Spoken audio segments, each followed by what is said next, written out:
ও দাদা ভাই, তুমি কি দিলে সত্যি। তোমার মতন হিন্দু সনাতনী ভাইকে স্যালুট জানাই। শুনে যাও ভাইটা কি বললো।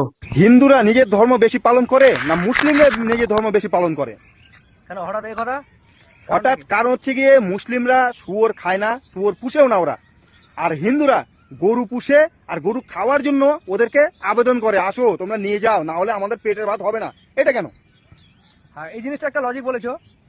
মুসলমান সম্প্রদায়ের মানুষরা কিন্তু ওদের ভিতরে শুয়োর কিন্তু হারাম, তো সেই জন্য কিন্তু ওরা শুয়োর পুষেও না, আর শুয়োর বিক্রিও করে না, শুয়োর খায়ও না। আর আমাদের হিন্দুর ভিতরে গোমাতা কিন্তু দেবতা, দেবতা। কিন্তু খাওয়া আমাদের হারাম। কিন্তু দেখো, আমরা গোমাতাকে দেবতা হিসেবে পুষি ঠিকই, কিন্তু সে গোমাতাটাকে কিন্তু আবার বিক্রি করি কসাইখানায় মুসলমানকে খাওয়ানোর জন্য। তাহলে সেই হিসাবে কিন্তু মুসলমানরাই নিজের ধর্মটা ভালোভাবে পালন করতে জানে, আর হিন্দুরা কিন্তু নিজের ধর্ম পালন করতে সঠিকভাবে জানে না। আমরা যেটা হারাম বলি মনে করি, সেটা কিন্তু আমরা খাই না, কিন্তু অন্যদেরকে খাওয়ার জন্য তৈরি করি।